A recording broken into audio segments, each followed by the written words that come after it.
不过我们还是要来看看中国大陆的民航局最近做了一个宣示哦，可是对我们的影响其实蛮大的。这是中国大陆的民航局从2月1号说要取消 M503 航线从北向南运行的飞行偏置措施。这件事情呢，其实对我们的影响大在哪里呢？如果说对岸的航路偏向海峡中线，就对我们的民航还有军机飞航有影响哦，因为过去它是把它偏开了嘛，偏置嘛，就是等于是错开了。那现在如果它偏向我们的海峡中线，对我们当然有很多的影响，所以我们的交通部部长王国材就说，国安单位将会听取民航局还有国防部的简报之后再做出因应哦，因为毕竟他是民航局，他是交通部，他也不知道怎么样回应。国台办的发言人，这是对岸国台办的发言人就说，台湾2项选举结果显示，台湾民众要和平不要战争，担忧民进党继续谋独挑衅，加剧台海形势紧张动荡，只会把台湾推向更危险的尽头哦。这个是在国台办的例行记者会上，有记者举手问他说，在520之前是不是有什么样的举措要压缩台湾呢？这是陈彬华的回答国台办说，无海峡中线，无需跟台湾协商讲的是这一件事情。那当然在我们的空域上面有一些压缩，包括我们的民航机可能都会受到影响。在海上，其实东海、黄海也不平静，讲的是国际的局势。中国跟日本互逐船只，钓鱼台的争端又升温了。我们看到现在日本已经宣布了要加派2艘巡弋舰加强海巡在钓鱼台附近，而中国大陆也在东海防空识别区边界常态性的部署至少3艘的舰艇这是为了钓鱼台。可是我们看到美军这个是全世界军力最强的国家，最近到底发生什么事情？一直掉飞机呀！美军的 F-16战机1年来已经发生第3起的事故了，最新的一起事故是坠毁在南韩的外海，这是一架驻韩的美军 F-16战机在全罗北道群山是这个附近坠毁了所以大家都会觉得这个世界上最强的这个国家，你的军事上的训练或者是你武器上面的制造，有没有可能螺丝没有拴紧呢？在南海的部分，同样的也有很多的围堵的动作，当然是来自于美国跟他的盟友的一个围堵的动作。我们先看到中国跟菲律宾有一些争端因为中国的海警就讲了，菲律宾有4个人跑去这个南海包括黄岩岛这里被依法驱逐。那菲律宾跟中国大陆有争端嘛，所以我们现在看到了菲律宾跟越南干脆手牵手一起强化他们在南海的安全合作。这是来自于昨天的新闻报道，包括菲律宾的小马可仕以及越南的国家主席武文赏2个人签署了协议同意设立通讯热线，成立联合海岸巡防委员会，要讨论共同的议题。共同的议题可能就是对于中国在南海的权利就是各国在南海的权利的一些携手的防堵。而另外，我们看到最近菲律宾跟美国最大规模的演习要进行了，而且演习的地点距离我们台湾只有141公里，在这里菲律宾的雅米岛。台湾的东南部的海上这个是美菲的肩并肩军演这个也是年度最大的联合军演。去年是动员17600多名的军人，那今年又要来进行了。而另外我们也可以看到，包括这个防堵的方方面面，包括美国砸下了6600万元要整修菲律宾巴萨空军基地，增加20个停机位那这也是他们所谓太平洋威慑倡议计划里头的一环。那你看到这么多的动作，当然我一再的强调，就是要防堵中国大陆。另外呢，我们看到菲律宾最近有一些茶壶内的风暴，这是来自于小马可仕以及杜特地这2大政治家族的这个互相攻击。过去这2大家族其实是联手的你看到小马可仕他的副总统其实就是杜特地的女儿叫萨拉所以2大家族现在有嫌隙有内讧了吗？我们看到小马可仕在马尼拉举行的集会上发起所谓的新菲律宾运动，他是要修改1987年的宪法，要吸引更多的外资来投资可是杜特地觉得说我反对你修宪，他说：“你小马可仕可能会重复你父亲的命运。”哈，他重提了这个过去马可仕1986年的人民力量革命之中被赶下台，然后呢，他的爸爸带着他本人还有他的太太一起流亡到美国去哦。我们就可以看到呢，包括杜特地的小儿子也跳出来加码，他说我的爸爸任内，大家都还记得杜特地那时候非常用强势的作风在扫毒随随便便我们看到就开枪打人，毒贩当街在街头惨死。那当然有两极的一个批评，很多人觉得很好啊，我们菲律宾的治安很差，就是要用这样子强硬的态度。可是也有人说你这个杜特地没有顾及人权所以呢，现在两个家族分裂了吗？到底发生什么事情了呢？来请教这个赖老师。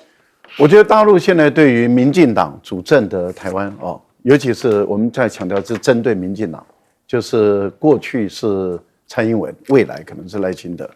我觉得大陆的态度很简单，照规矩走了，照规矩办事，照规矩来那 ECFA、WTO 完全按照对等的关系，没有对等的关系，那我就反制。所以如果今天赖清德、蔡英文不回应 ECFA 的问题，大陆就会开始反制了。那台湾的很多产品要卖到大陆就越来越难了，因为它完全要求是对等，我怎么对你，你就怎么对我。你如果对我不友善，我就对你就不友善。现在在民航也是一样它按照规矩来了，也就是说，它按照国际民航局的规定，国际民航组织通过了这个 M503的这条航线。是贴着台海的中线走，那最主要的就是因为过去靠这个福建沿海的航线密度太高了，所以很多飞行员都在埋怨说这个空域太紧张了，压力太大。那国际民航局就是国际民航组织，它通过就是这个 M503的航线就是贴着台海中线航道贴着台海中线，而有2段，就是中线里面直接转厦门。另外中线直接转福州的这2条中线就是122跟123这2条中线。那大陆现在宣布就是按照国际民航组织批准的航线走，那就是没有台海中线的问题了。那换言之，也就是说未来这些国际间的这些包括中国大陆的这些飞机，只要飞往大陆的，那就是沿着台海中线走。那这个对我们的雷达的负担当然很重，是对台湾的防务的雷达，因为你会目前估计每一个礼拜大概会有1000多架飞机这样子飞。那你想你的雷达你要怎么去识别是民航机跟军机跟运输机？那在识别上绝对有很大的困难，负担也会很大。那都是贴了台海中线，这个最主要就是因为台海中线本来就是一个双方的一种默契线，双方有9·2共识友好的时候，我们彼此守台海中线。当双方就是当蔡英文把9·2共识撕毁了，丢在垃圾桶的时候，那对大陆来说已经没有所谓的台海中线。先把你防空识别区取消了，第二个就是台海中线取消了。现在大陆的飞机就是每一天其实都是越过台海中线，在他们的眼中根本没有台海中线，所以他们的战机，我们讲的是战机而不是民航机，战机每一天都给你飞过台海中线。现在的情况是未来的船舰，因为在他的眼中里面没有所谓的12海里，因为你台湾就是中国的一部分，所以没有领海主权的问题。因此你看他现在的船舰贴得很近，前段时间贴到24海里，那接着再往前走就是12海里了。目前大陆有4艘战舰固定的在台海四边，那已经是永久停留了，也就是说这已经变成它的一个防卫圈了。所以我个人是觉得说，对于大陆来讲的话，它按照国际规则该怎么走它就怎么走。你蔡英文你赖清德你怎么抗议，对他来讲他都不会理会，因为他只要国际民航组织批准，联合国批准，他就这样走了。所以我们现在好像在国安局或者是我们军方的回应，没有用的，看不到什么具体的一个措施。你在国际间也得不到任何支持，因为民航组织通过你这样做，他就可以这样做了。来先请教我们的严老师怎么看，包括杜特地的问题，包括菲律宾的问题，包括南海、东海。黄海都有很多的部署跟争端嘛。我觉得第一个就是菲律宾，它因为走过马可仕这个阴影这个独裁从民主变成独裁当年就是你看菲律宾在从次大战结束，从脱离美国这个殖民统治之后一开头都还是一两任的总统，直到马可斯变成就是比较是威权的，所以等到民主化之后，菲律宾是很希望不要再重蹈这种强人政治的覆辙，所以第一个你的总统只是一任制就是一任。那就比较就像韩国一样嘛，这些都是因为有过这个常人的政治。好，第二个副总统是单独选这个总统跟副总统分开选那就是说其实可能是两个不同的人完全敌对的。我以前也有发生过，总统跟副总统是完全不合。我们开玩笑，过去研究美国政治，就是说美国的总统跟副总统关系是最差的。因为都是党内塞给他的那有点像赖清德跟蔡英文一样就是因为党内为了和谐就塞一个人过来。那以前也是这样，但是现在美国比较不会有这种总统跟副总统那么不对盘的，可是菲律宾会有那我觉得上一次是为了权宜之计，说好像两个人分别选的时候是合众的合起来的，那就是等于是各自努力一下，当选得很好。可是现在看起来，我觉得杜特地大概对他女儿做小马可斯的副总统，觉得你怎么你的总统脱离了我的路线是没办法接受的。是，那特别是马可斯，我觉得他现在小马可斯他也在玩两面手法嘛，他就一方面也跟大陆访问，然后跟台湾的选举也讲两句话，但又讲一中政策，对不对？然后又跟菲律宾跟越南去搞这个所谓的我们讲说应该是这样讲就是不是正式的军事合作，对而是这种海巡的方面的合作，看起来就又不像是真正的结盟，但是好像又有针对性。我觉得他们菲律宾也好，越南也好，就是都希望能够稍微对大陆有一点制衡的力量，所以不时要用一些政治小动作。那反而是刚才赖老师提到我觉得这个海峡中线也好，或者我们的航空我每次就是说，如果你坐飞机，你看从台北到厦门其实很近的，可是我们要绕到好南边，然后再回头上来，就是有些线我不是很懂这个东西，但我知道过去就是我们飞机飞欧洲可以省很多时间过去经过这个大陆的领空，后来不行了，不行你就增加原料，那别的国家的如果可以，那就你的竞争力就差了。所以我们还是应该跟大陆在讨论这种国际民航组织这种航线的问题上面，要为自己的商业利益着想，对，不只是军事而已对，没有错。来，请教这个彬哥。我觉得 M503基本上是个假议题，假议题因为很简单嘛，就是他们现在说的跟真的一样，说哇，这个 M503如果一开通会对台湾制造重大威胁，防空预警时间缩短。刚赖老师已经告诉你现在解放军人在哪里？人在24海里。对啊，那海峡中线在哪里？海峡中线在36海里，M503距离我们40.2海里。他根本在很后面，人家解放军军机已经在你旁边了。对呀，结果你在担心什么？我都不知道有什么好担心的。你到底担心什么东西？你如果真的这么怕，那你现在应该已经要对解放军做出反应了，因为他已经贴着你了。所以我都不知道这是在胡说八道什么东西。而且这个是从2015年就开始炒的东西。当时老共为什么那边要这样做？因为他们的航路已经不够了嘛，所以才去跟国际民航组织申请。那国际民航组织就是认为没有什么威胁，这个就是可以过的，因为是民航嘛，所以就让他过。让他过了之后，是马英九去跟对岸协商说为了两岸之间的和谐，你是不是可以稍微偏一点，不要这么贴近？所以老共照办了。当时这样子做，还被民进党骂到狗血淋头，说马英九输到脱裤那请问一下，现在民进党你裤子在哪？你不要不穿裤子爬照这样很丢脸那民进党现在抗议，严厉谴责，然后怎样呢？没用，人家不理你对啊。那请问你怎么保护我们的安全？如果真的像你说的这么恐怖，请问一下，你有什么对应的原则吗？你要去跟联合国抗议吗？还是去跟国际民航组织抗议？无效对啊。所以早就告诉过你了，两岸之间能够维持和谐的话，就不会出现这种问题了嘛。那现在你不想维持和谐，那人家也不用对你客气那请问你怎么办呢？那至于菲律宾的东西，因为对美国来讲，菲律宾在整个南海周边最听话的就是菲律宾现在就是小马可斯最听他的话。对，所以过去你想想看，小马可斯的爸爸马可斯当年是出了名的独裁者。如果小马可斯要修宪，把他修到说，我可以连任，这是很严重的事情呢。你觉得美国不会出面干预吗？结果美国现在不吭声，为什么？他希望他这样做。希望他连任。因为你想想看嘛，当初这2大家族讲好的条件是什么？一人当一届，下一任就是沙拉，对，一人当一届。对，所以对美国来说，小马可仕现在这么听话，沙拉如果上来，一切可能又倒回去了，又翻转了。所以对他来说，小马可仕可以连任啊。这是美国人的希望啊。所以我根本认为这是美国人怂恿小马可仕去干，因为这是最符合美国人最大的利益。那但是你看，你从这边就可以看得出来，美国平常口口声声什么民主、什么宪政、什么讲的天花乱坠，当对自己有利的时候，吭都不吭一声了。对小马可仕影响最大的是谁？不就是美国吗？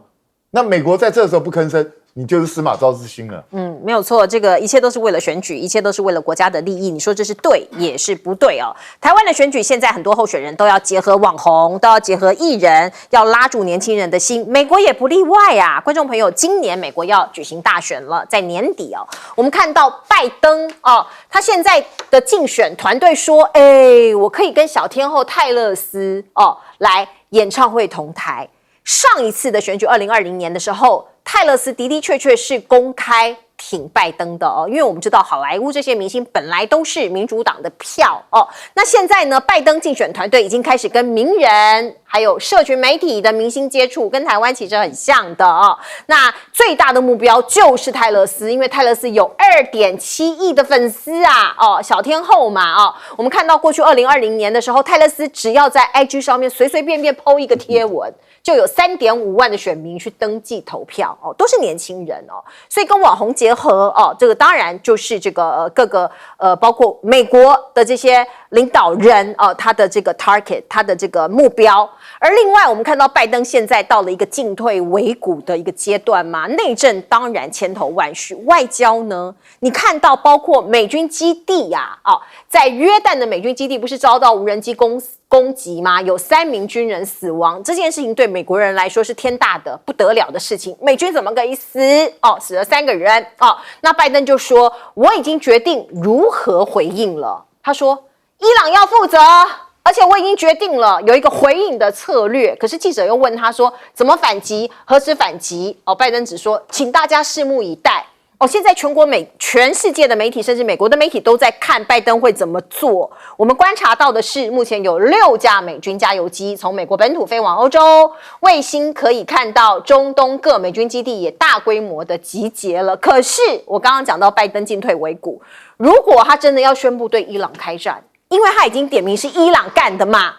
那这个将是乌俄还有以巴冲突之后的第3场战争，他要陷入另外一场战争的泥淖那他怎么办可是如果不开战的话，你知道美国人会觉得你好软弱太软弱了，所以打不打伊朗都会对拜登来讲都有可能是输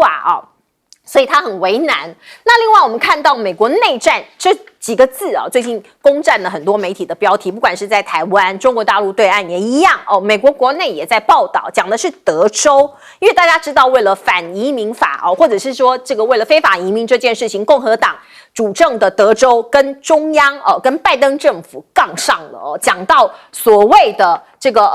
个内战那我们看到这个美国内战烟硝味德州的副州长就说我们宪法有权利它有保障我们的权利在宪法上我们是对的，我们要保护我们的公民。为什么要有这些铁丝网？因为太多非法移民天天进来我们的州，抢我们的工作，还有很多治安的问题，他们是非法的，所以我们要保护嘛为什么要派任何人去对抗他们这是我们要保护起来的。而另外我们看到包括美国的检察长伯德领导27个州联盟支持德州，我们看到这个大家都是共和党的这个州希望他们的主张是要建立更多的铁丝网，防止这些非法移民，特别是从墨西哥来的这些非法移民。而另外我们看到包括各种的烟硝味看起来像是内战那中国大陆的社群媒体可能是因为以讹传讹吧，他们就说以为真的打起来了，我们所谓的热战冷战他们真的以为是真的有这个炮弹的打起来，可是事实上是没有嘛，是讲这个内战我是用这样子来形容可是美国媒体也以热战也以内战来作为一个标题嘛在边境上的一些战争。那另外我们看到，包括习近平挺拜登或川普都一样吗？因为现在要看到所谓美国大选，到底中国大陆的态度是什么？去年在旧金山的拜习会，其实习近平有当时亲口对拜登说，保证不会干预美国总统大选。那个时候的媒体报道是这样。上个礼拜在泰国的王毅对上苏利文的这个会面，也说他不会干预美国的总统大选，讲的是中国大陆的态度。而美国的学者就讲说，对于川普跟拜登，中国大陆对于川普或拜登，其实对他们两个，他看起来都是一样的，因为就是2碗毒药不管哪一碗都一样，所以北京不偏好任何一个人。习近平会不会选边站？这个也是未来10个月之后投票国际观察的重点。来，先请教赖老师。拜登现在确实是一个头2个大哈，因为他国内的这个边界的非法移民的问题给拜登带来很大的困扰。周边的这些州一直在指控拜登政府对于这些非法移民软弱无力，而且束手无策，因此他们必须要自救而且他们在嘲笑讽刺、攻击、批评那些批评他们的这些民主党的州的州长，像纽约州的州长了。那我们也看到了，德州甚至用飞机、用车子把这些非法移民就送到纽约州，说你那么喜欢移民，我就给你嘛。那他们也不收，那就彼此之间吵起来了，所以他们就直接批评他们是一个伪君子这样的一个情况。那我们看到，当拜登起诉这个德州，而且到最高法院判决下来了以后，那拜登赢了。但是问题就在于，这个德州的州长启动了国民警卫队，去维护他的基本的权利，再加上继续去新建蛇形网，那彼此之间产生的对立这个现象，这个拜登要怎么处理？我想目前僵在那个地方。可是对拜登不利的地方是有更多的共和党的州都站出来支持德州，所以现在有人说是26比24，那你刚又说又27，那就27比23，那这个对于民主党来说是很不利的影响。那另外一个部分呢，当然就是经济的问题，因为美国在这2年他们印的钱实在是太多了，而 GDP 的成长我们估计大概才6000多亿美元，可是它印了1兆多美元。那换言之，也就是说它没有产生庞大的经济效益，可是政府的债台高筑。那这样的一个情形，热钱太多，股市炒翻天，房市也涨，然后物价也下不来，所以我觉得它内部里面的这些经济问题也困扰的拜登。最严重的地方就在于您刚刚讲的，海外的驻军都被杀了，那现在拜登就必须要反击。可是问题就在于，伊朗说不是我干的，而且如果拜登没有拿出足够的证据，说是伊朗干的，而直接对伊朗本土攻击的话，那一定会把这个整个战争往上拉。对，所以我估计就是拜登不太可能对于伊朗的本土直接攻击，那很有可能就是对于位置在伊拉克跟叙利亚的民兵组织进行攻击。现在在伊拉克跟叙利亚的民兵组织，尤其这些伊斯兰反抗运动，也就是攻击美军的塔23、22塔的这个基地的这个组织，他们宣布说，由于美军已经在集结，那个空中加油机已经进来，他们为了避免被攻击，所以他们暂时停止活动，而且很有可能会进入疏散。进入疏散，也就是说化整为零。那这样的情形下，你美国的情报单位就很重要了。美国情报单位就必须要去掌握住他们的这一支部队到底在哪里，然后去攻击。可是如果他们渗入这个民间的民房，或者是一般的人民的居民点的话，而美军如果去轰炸，造成无辜的平民百姓的死亡，这个可能给美国给拜登会带来更大的反作用力。所以拜登无论如何要谨慎行事啊。嗨，我们进一下广告。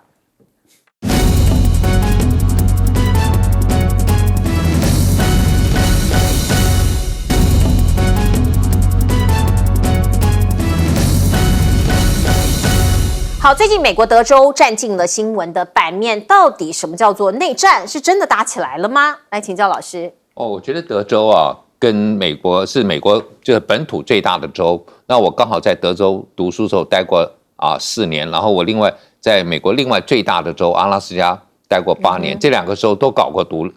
都有独立的这种倾向阿拉斯加是觉得说跟美国的本土格格不入，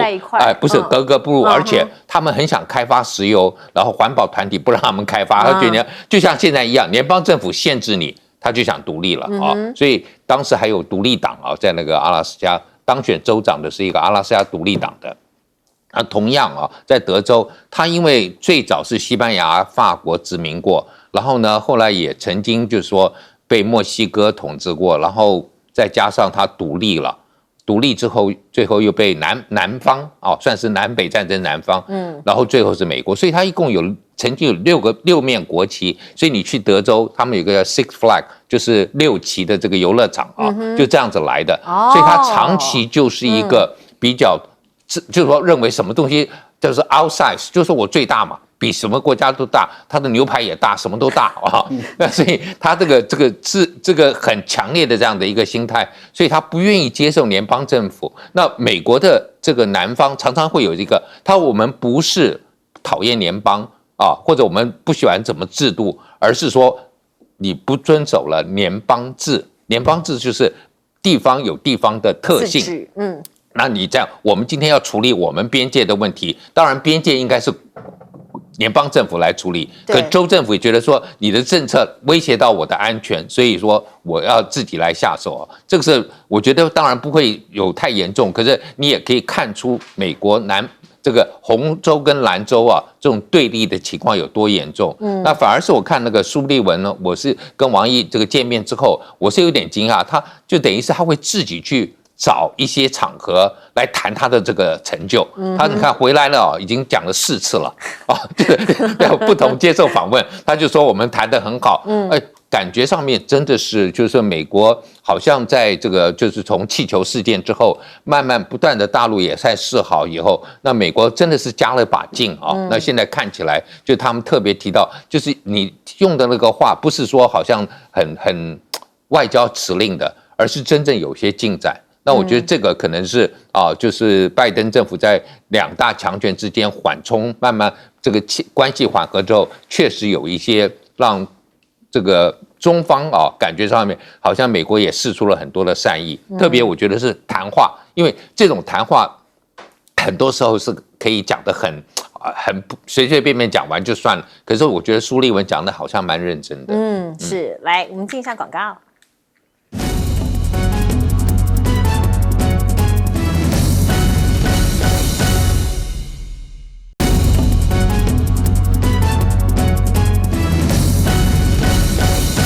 好，我们来请教彬哥。我是觉得拜登把自己逼入了一个死角，也就是他这么斩钉截铁就直接指控是伊朗做的，人家伊朗其实并没有承认过这件事。伊朗说是那些民兵武装组织自己干。所以照理来说，如果你不想在这个时候让美国陷入更大的困境的话，你应该就也装糊涂，就说是这些民兵组织干的。那这样子，你只要歼灭一个民兵组织，或是轰炸一个据点，你就可以结束这个问题了嘛，就了事了。对，结果现在不是，现在你直接指控是伊朗干的。那请问一下，如果你不攻进伊朗本土的话，那你要怎么把这件事情交代过去？这个就很麻烦。但是攻进伊朗本土对美国来说是非常不实际的嘛。有没有注意到吗？胡塞组织为什么那么猖獗？因为美军一开始就没打算要登陆去抓这些胡塞组织啊，因为他就是怕战事扩大。那如果你连胡塞组织都不敢登陆去抓他，伊朗你会做这件事吗？不会嘛。那接下来你要对伊朗进行什么动作？所以我觉得这个真的很麻烦到最后可能又是像之前狙击那个苏拉曼尼一样，可能用个无人机之类的，大概做一些攻击啊。那伊朗会采取什么报复行动就不知道。所以我觉得这是非常麻烦的一件事情呢。拜登真的，我觉得他决策是有问题的。德州的事情也是一模一样啊。你老实讲，大法官的解释当然是说你可以去拆这个铁丝网，你也可以不拆。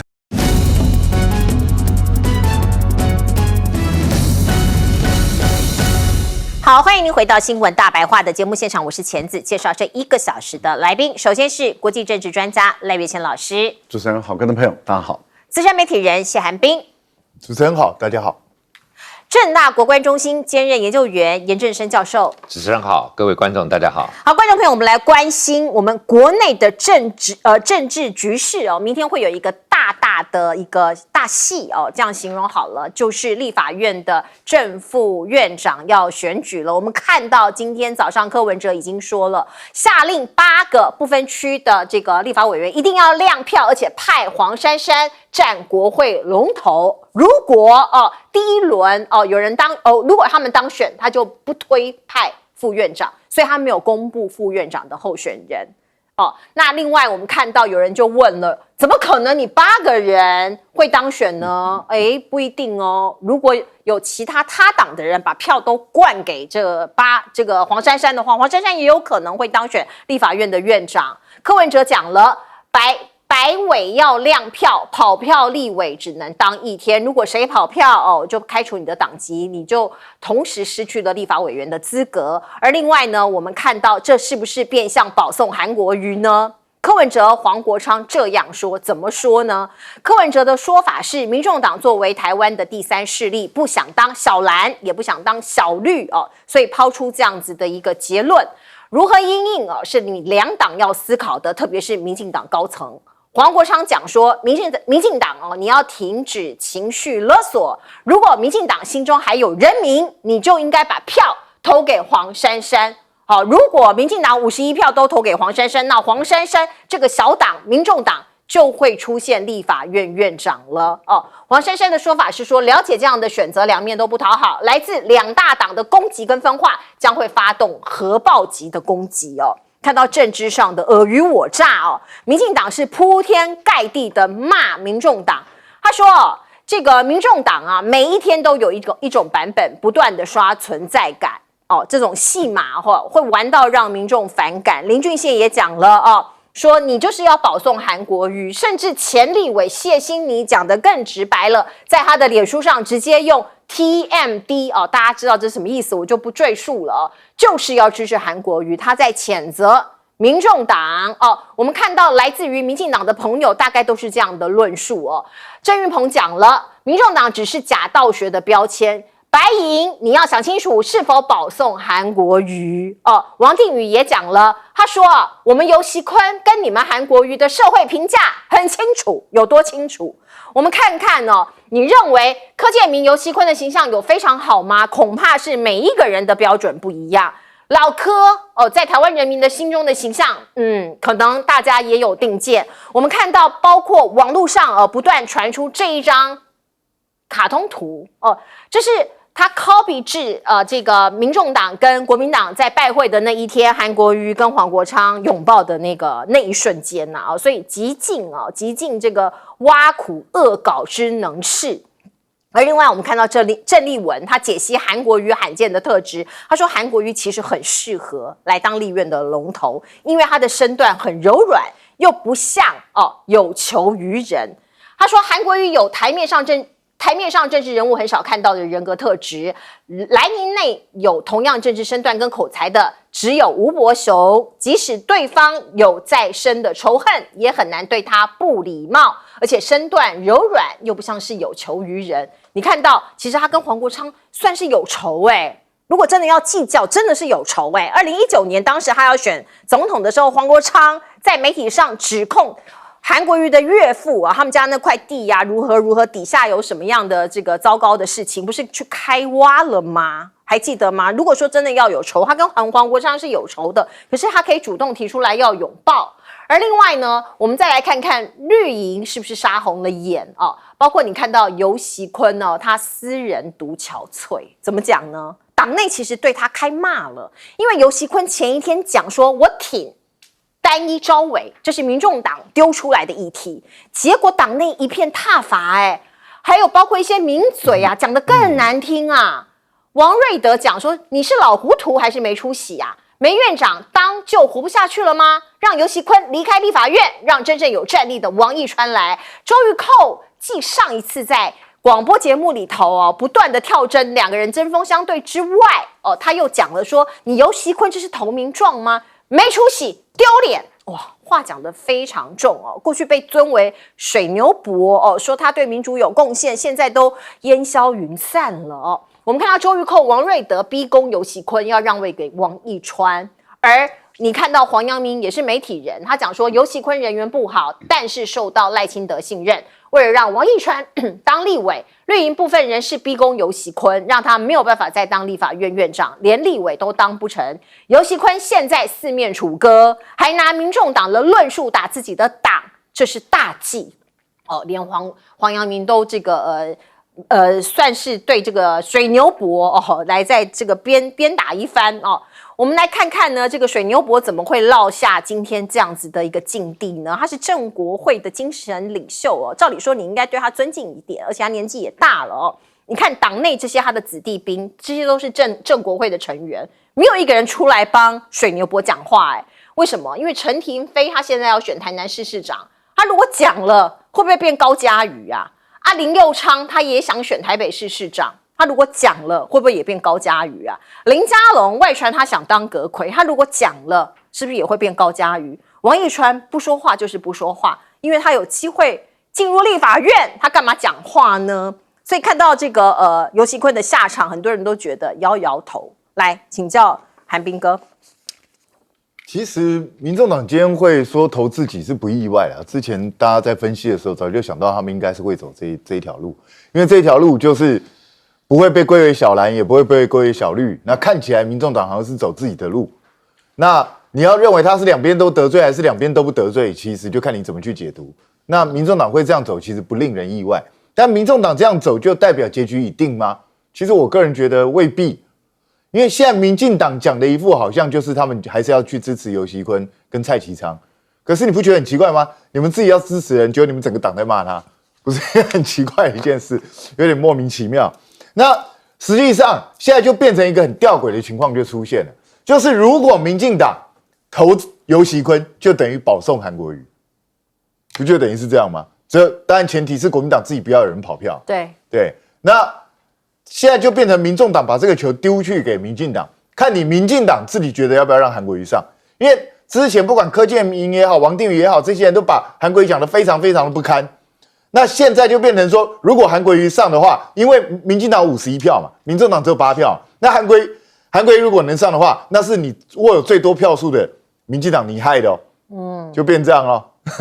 那当然啦，每个可以不同解读。可是民进党，如果你真的像你所说的这么讨厌韩国瑜的话，那你有这么讨厌黄珊珊吗？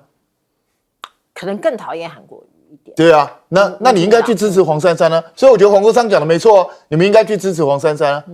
对啊，那问题民进党有办法这样做吗？因为一个大党不支持自己党的候选人，到最后可能出现什么？蔡其昌跟游锡堃两个人自己投自己。然后其他民进党跑去投黄珊珊，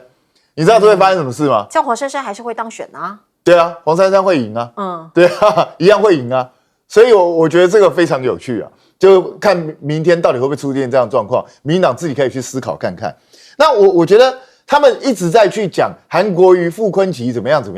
我真的觉得，尤其是被一个外号叫王8000的人出来讲，我觉得更好笑。你自己的形象很好。你是什么形象？社会评价。对啊，你的社会评价好在哪里？你忘记你的服务处被人家喷什么字了吗？所以你怎么好意思？你怎么有脸出来讲这种话？那你们现在一直在酸黄国昌跟韩国瑜在拥抱，你知道明天很可能会发生一件什么事？你知道吗？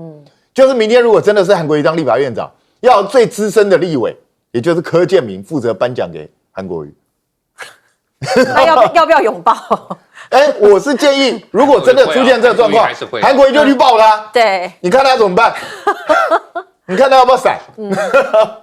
那抱他之后，因为柯建铭才讲这是千古传奇嘛，那就让传奇再来一次。传奇再现。对啊，传奇再现啊，经典复刻，蛮好的。对啊，我看你柯建铭怎么办？所以你们自己话喜欢讲这么满嘛，现在回力镖很可能会打在你自己身上。那这就是你们自己的决定。那我真的是为游锡堃感到不值啊，好可怜哦。我讲实在话，游锡堃去拜会民众党团是例行的怪力，理所当然的。所有要参选立法院长本来就应该要去拜会。其实黄珊珊这次没有去拜会，反而是不对。那当然了，黄珊珊根本也没想当选了，所以他根本也不用去拜会。那游锡堃去拜会一下，你老实讲，民众党的4个承诺，以前民进党自己曾经提过，单一招委这也是民进党自己提过的事情了。请问一下，游锡堃到底哪一点违背了民进党的意思？可是现在整个民进党把他骂了，跟什么一样？单一招委啦。他们说单一招委不 OK 了。没有单一招委，民进党自己以前提案过，是被国民党挡下来了。那是因为他们那时候是多数啊。对啊，所以我觉得你们这都是你们过去的主张，游锡堃不过是把你们过去的主张拿来附和而已。然后你们现在告诉我说游锡堃不对，那请问一下你们的逻辑到底在什么地方？然后一个一个把他骂得如此不堪。那我觉得更可怜的就是从那天Coco姐跟他发生到现在已经5天了，没有半个民进党人帮他讲话。然后讲最起码以王义川这种正国会的后辈，人家又摆明了就要你把游锡堃让出来，让给你，让你能够进立法院，那你稍微也要稍微客气一点吧。说这没有这回事啊，怎么可以？我坚定支持游锡堃，他一声都没吭呢，一声都没吭呢，这像话吗？他可能很想进去，所以他不想跟。不是，那我就觉得民进党这种世态炎凉到一个什么地步？所以加入民进党人，你看，民进党人就是为了权力，无所不用其极啊。陈亭妃为了选台南市长，因为提名权在赖清德手上啊。然后林右昌想选台北，然后林佳龙搞不好还期望520他变行政院长。对啊，所以每一个都这样啊，每一个都为了利益，连自己派系的前辈被人家骂成这么难堪，然后都当作没看到。这种政党，我觉得拆掉算，烂掉算，丢人现眼。所以这个私人独憔悴我们看到游锡堃蛮落寞的。来，请教严老师。我在美国教书的时候，有一次我跟一个老太太讲话，就是聊天，在谈美国的选举。我问她说：“我说你为什么不支持这个候选人？”她说 ：“He never asked for my vote。”哇！所以我觉得现在不管怎么样，韩国瑜也好，游锡堃也好，如果你们真的想要当院长，请你每一个你的党内的立法委员都应该要去打电话，你不要视为理所当然，好像说，哎呦，你们新进来的哪有什么别的选择，你就应该支持我。我觉得这是一个礼貌就是你应该要去打个电话，就你因为现在拜会有时候不容易，至少要至少一个打个电话就是说，好像确认我知道你很支持我，但是谢谢你就是至少要这样讲一讲。这个我看了很多人就是觉得说，为什么你会去找钳子要求他投你？为什么你就把我视为理所当然？所以我觉得这个是礼貌上面都应该要做。如果你看那个美国的国会的议长选举的时候，那个票跑得很厉害的在共和党的时候跑了蛮多的，所以这个东西如果你做不好我觉得这个就是国会里头我们说要走向内阁制，内阁制就是绝对几乎议员是不会跑票的，因为他们同时也是这个内阁的人嘛所以大概都不会跑，就是除非是你的这个结盟的伙伴我们讲说这个联合政府里头另外一个党火大了跟你跑掉，所以你就垮台，否则的话自己的政党几乎都不会跑。但是现在传出来还是会有可能会有跑票，那我觉得就是说我们不要把立法委员又变成议会好吗？我们的地方议会这个选议长的时候，哇，那个跑票的情况实在是常常出乎意料之外，就是每行都有票，都有价码，几百万一张，什么什么就跑了。那我觉得我们立法院以台湾现在每天在吹嘘的民主的这个成就，不应该有发生这种情况。那就是如果今天民进党也希望我们的议会是展现出我们的民主精神，大家就是不跑票，这个才是我觉得是最棒的一个民主展现的示范。对，最好的示范，而不是说今天想着东挖一个西挖一个。那我觉得这个没有，因为这个不是我们讲不是法案，有的时候像法案，譬如说像过去民进党林淑芬跑票的时候，我觉得他有他的一个坚持，美猪进口。那这个他可以但是这个是选议长，你自己的党，请你稍微支持一下。没有错。这个民进党常常讲说，我们是做最佳的民主示范。对，这就是最佳的民主示范。如果你把票全部倒给黄珊珊，那感觉说你这么泱泱大党，你的做法就很怪了。老师，看到这个结果我想这几个礼拜以来，我的论述都一贯嘛，都没有变所以这个按照我的剧本来演出，其实心里面也蛮开心的反正就是柯文哲你的思路一直掌握得很准你的判断也一直掌握得很准不管你故弄玄虚，但是你一定会朝这个方向走。果然最后的结果那个一翻两瞪眼，就是按照我的剧本演出，其实还蛮开心的。这道理很简单嘛，就是你一定选不上嘛，但是你不可能当小绿嘛，你当小绿，你民众党就没有未来了。你也不可能当小蓝嘛，你当小蓝的话，你民众党就分崩离析了。所以这个结果其实早就可以推断了。因此我当时就一直在强调，就是说，你民进党要有自己的党格，同样的，你国民党也要有自己的党格。那你们自己的党格，现在国民党是第一大党，民进党是第二大党，民众党是第三大党。那你国民党你自己本身要怎么去运作，你自己要有战略，要有想法。同样的，民进党是如此，因为对民众党来说，他一定要想办法把自己最大化嘛。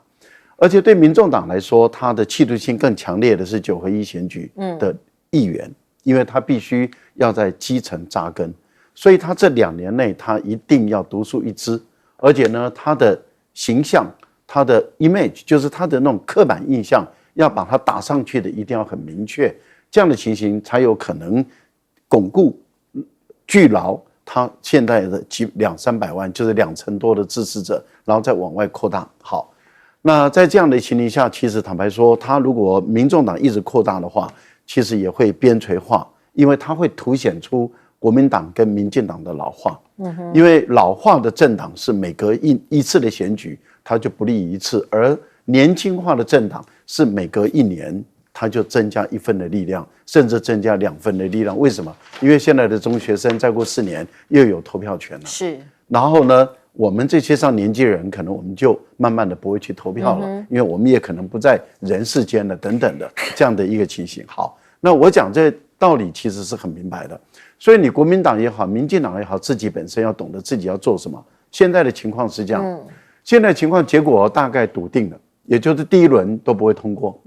别想民进党的票会灌给这个黄珊珊，不可能的事情。那在这样情形下，第1轮不会过，那就一定是进入第2轮。第2轮，民众党就退出来，在那边看这2个大党怎么样来互咬。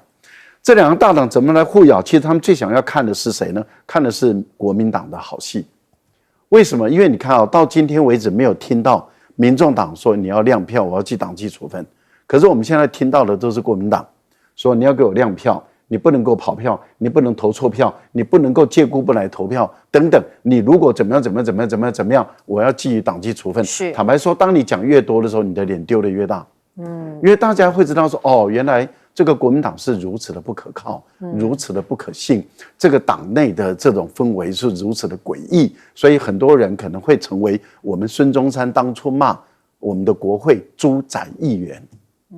拿了好处就辩解的，所以我觉得在这个情形下，民众党退出来，看你们2大党就在那边互斗，然后最后那个花落谁家，然后就看谁是世纪大烂党。我个人认为，国民党千万不要当一个世纪大烂党，这很重要啊。这一次如果你没有一致、团结、纪律，你就会成为世纪大烂党。再过几个小时，15个小时左右，16个小时左右呢，这一场大戏就会揭晓了。那明天也锁定我们的新闻大白话。